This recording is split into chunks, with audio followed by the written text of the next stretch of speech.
Hello my dear students. आज हम करेंगे वर्कशीट नंबर 123 जो कि है दिनांक 3 दिसंबर 2020 के लिए। आज की वर्कशीट का सब्जेक्ट है हिंदी, जो कि आपकी पाठ्य पुस्तक रिमझिम पर आधारित है। यह वर्कशीट है क्लास 5th के लिए। यहाँ आप अपना सेक्शन लिख देंगे, यहाँ अपना नाम और यहाँ अपने टीचर का नाम।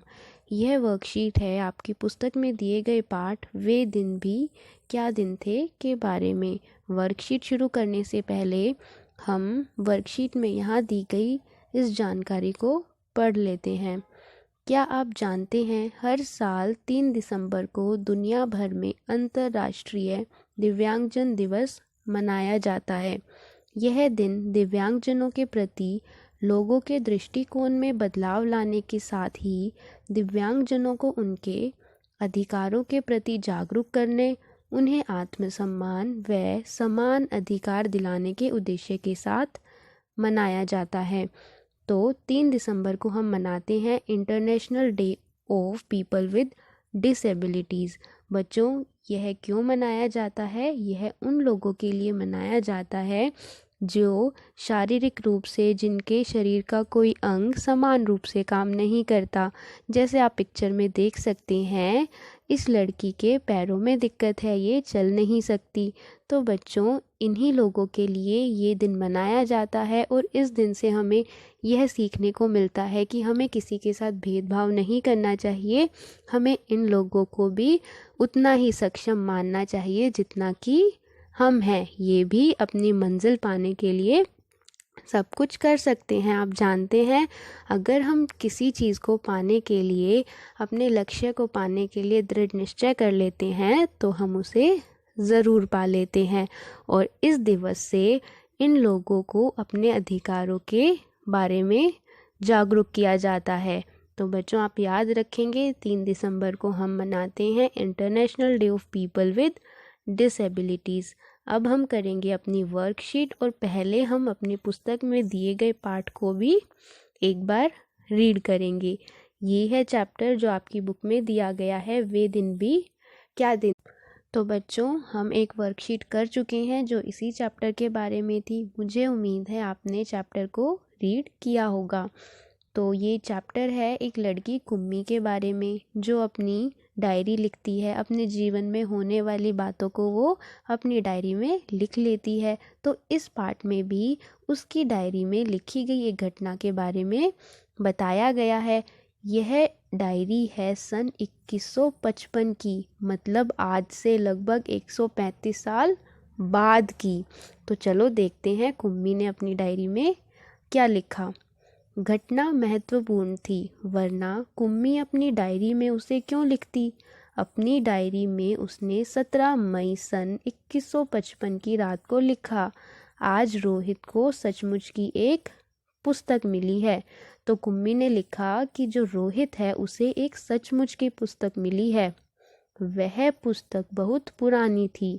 कुम्मी के दादा ने बताया था कि जब वे बहुत छोटे थे तब उनके दादा ने कहा था कि उनके ज़माने में सारी कहानियाँ कागज़ पर छपती थी और पढ़ी जाती थी। पुस्तकों में पृष्ठ होते थे जिन पर कहानियाँ छपी होती थी और हर पृष्ठ पढ़ने के पश्चात दूसरा पृष्ठ पलटकर आगे पढ़ना होता था। सारे शब्द स्थिर रहते थे, चलते नहीं थे, जैसे आजकल पर्दे पर चलते हैं। तो बच्चों, कुम्मी के दादा ने उन्हें बताया कि उनके दादा के समय में क्या था, किताबें होती थी। क्योंकि वो कब की बात बता रहे हैं, आज की बात। जैसे आज हमारे पास किताबें हैं ना, उनके बारे में वो बता रहे हैं।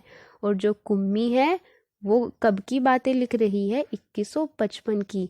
मतलब उस समय में किताबें नहीं होंगी, क्योंकि उसके दादा ने बताया कि क्या, जैसे आजकल पर्दे पर चलते हैं। मतलब 2155 में कुछ ऐसा है कि सारे शब्द चलते रहते हैं पर्दे पर।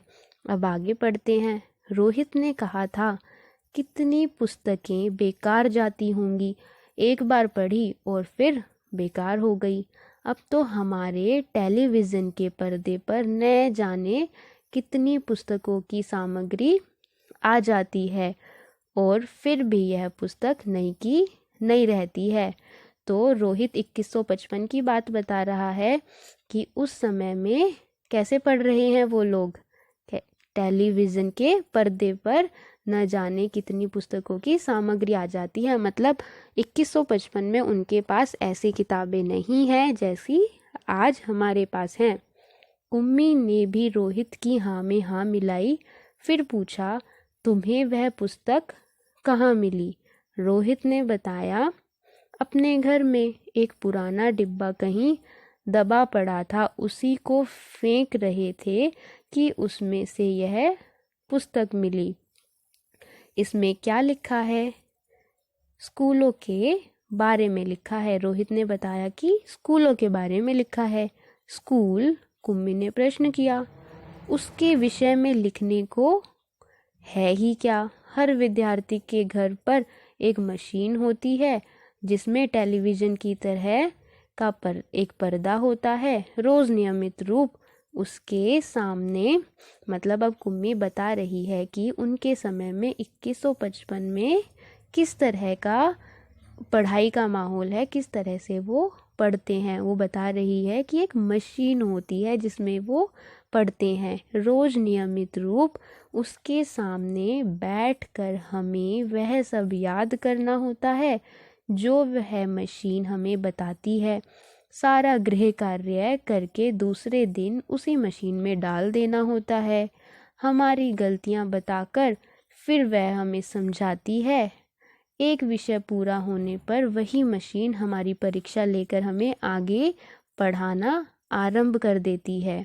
कहते कहते कुम्मी थक गई थी।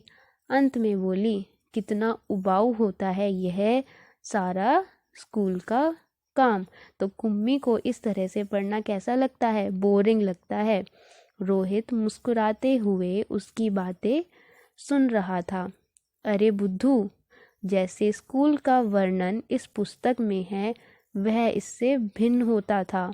इसमें तो उन स्कूलों के बारे में लिखा है जो सदियों पहले होते थे। कुम्मी के मन में कुछ उत्सुकता जगी। बोली, फिर भी उनके यहाँ मशीन के बने अध्यापक तो होते ही होंगे।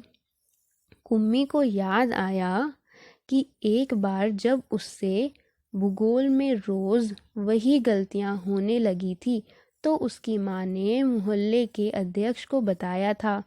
तब एक आदमी आया था और उसने उस मशीन के पुर्जे पुर्जे अलग कर दिए थे। तब उसने मन ही मन यह मनाया था कि वह आदमी इस बोर करने वाले अध्यापक को पुनः जोड़ ना पाए। बोर करने वाले अध्यापक, वो किसको बोल रही है? वो उस मशीन को बोल रही है, क्योंकि कुम्मी को वो बहुत ही बोरिंग लगता था तो उसे हमेशा के लिए छुट्टी मिल जाए। लेकिन उस आदमी ने मशीन को फिर से जोड़कर उसकी माँ को बताया था, लगता है मशीन की भूगोल की चक्की कुछ तेज रफ्तार पर थी, सो आपकी लड़की के लिए उसे समझना कठिन हो गया था। मैंने अब उसकी गति कुछ धीमी कर दी है, सो आशा है अब ठीक रहेगा। तो कुम्मी ये बात सोच रही होती है कि उसकी जो पढ़ने की मशीन है वो एक बार खराब हो गई थी और कुम्मी सोचती है कि भगवान करे ये ठीक ही ना हो, इसे वो आदमी ठीक ही ना कर पाए। लेकिन उसने उसकी मशीन को ठीक कर दिया था और कुम्मी को उसी समय भूगोल का सबक सीखने बैठ जाना पड़ा था। मन ही मन वह उस मशीनी अध्यापक को कोसती रही थी। तभी रोहित ने कुम्मी के सोचने के सिलसिले को तोड़ा। बोला, हाँ, तब अध्यापक तो होते थे परंतु मशीन नहीं, स्त्रियां और पुरुष होते थे। क्या कहा? कहीं कोई स्त्री या पुरुष इतने सारे विषय हमें सिखा सकता है? तो कुम्मी को बहुत हैरानी हुई ये बात सुनकर कि उस समय सर और मैडम बच्चों को पढ़ाते थे क्योंकि कुम्मी ने तो ऐसा कभी देखा ही नहीं। उनके समय में 2155 में तो मशीन वाले अध्यापक होते हैं। क्यों नहीं, वह बच्चों को सारे विषय समझाते थे, गृह कार्य देते थे और प्रश्न पूछते थे, है ना। जैसे आप बच्चों के साथ होता है, आपके टीचर होते हैं, आपको समझाते हैं, आपको होमवर्क देते हैं, आपसे क्वेश्चंस पूछते हैं। अध्यापक बच्चों के घर नहीं जाते थे, बल्कि बच्चे एक विशेष भवन में जाते थे जिसे स्कूल कहते थे। ऐसा ही होता है। कुम्मी का अगला प्रश्न था, तो क्या सब बच्चे एक समय में एक जैसी ही चीज़ें सीखते थे?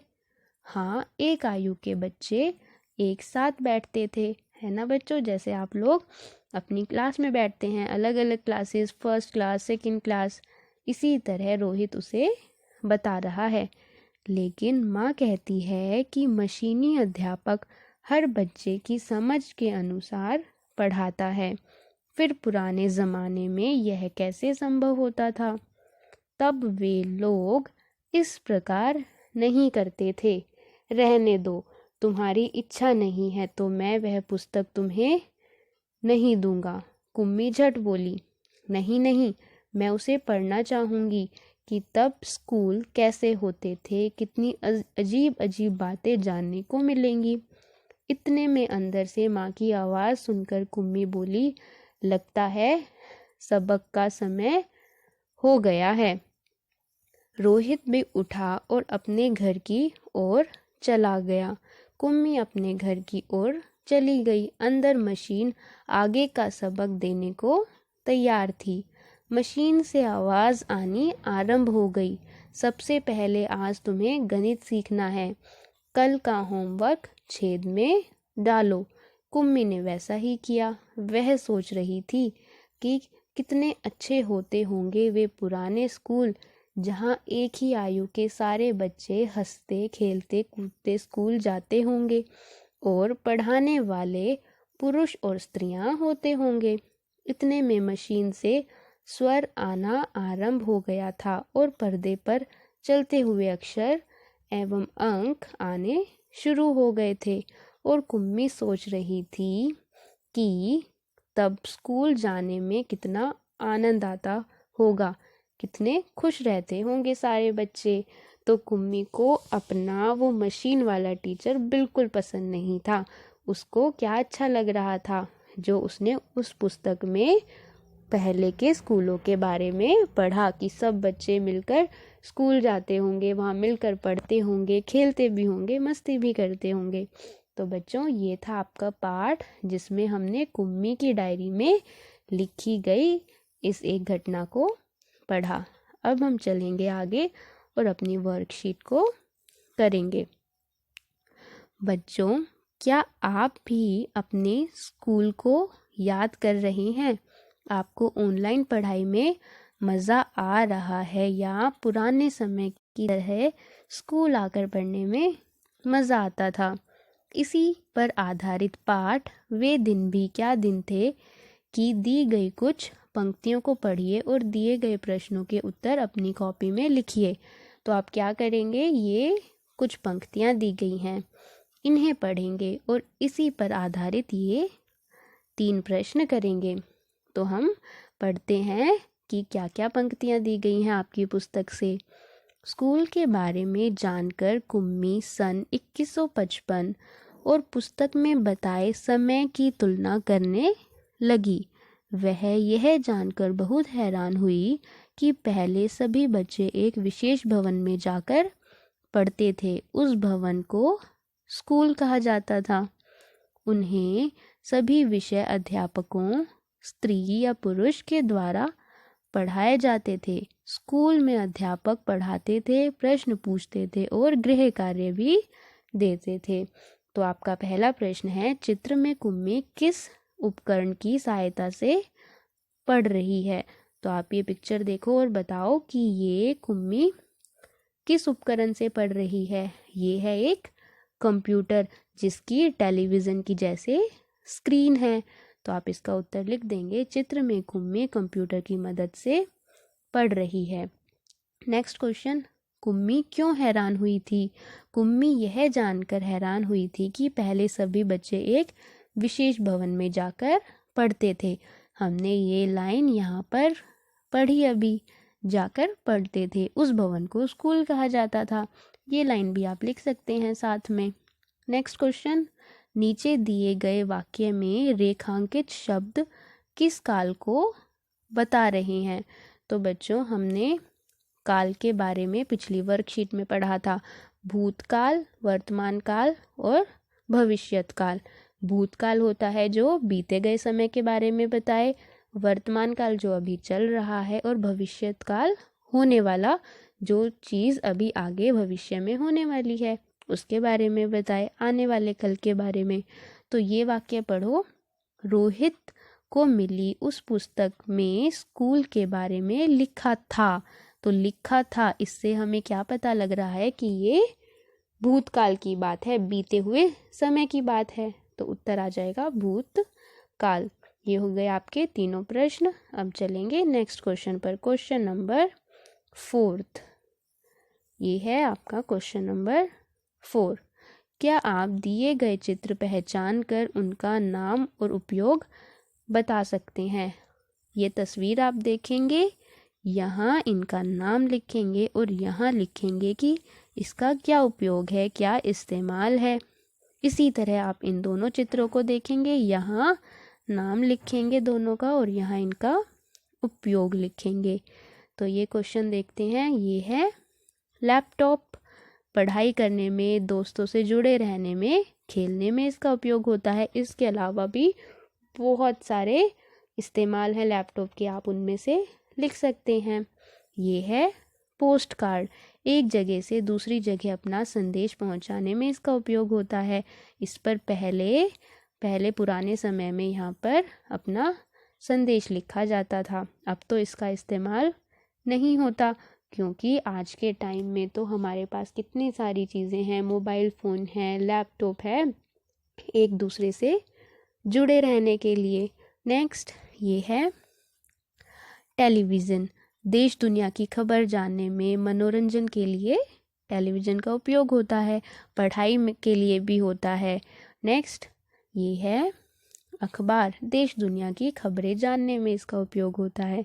तो इस तरह से बच्चों आप इनके उपयोग सोचकर लिख सकते हैं। तो ये थे आज की वर्कशीट के क्वेश्चंस। अब आगे बढ़ते हैं। अभिभावक के लिए सुझाव। बच्चों से बातें करें कि लॉकडाउन में हम अपने दोस्तों और रिश्तेदारों से किस संचार के माध्यम द्वारा जुड़े रहे। यदि हमारे पास ये साधन न होते तो क्या होता। आप अपने माता पिता से इस बारे में बात करेंगे कि लॉकडाउन में आप अपने दोस्तों से और रिश्तेदारों से किस तरह से जुड़े थे, आपने उनसे किस तरह से बात की थी, फ़ोन पर बातें की, मैसेज में बातें की, या और किस तरह से की। तो आप ये डिस्कस करेंगे। ये थी बच्चों आपकी आज की वर्कशीट। आप कीजिए और अपने व्हाट्सएप ग्रुप पर सेंड कीजिए और अपने चैप्टर को रीड ज़रूर करना।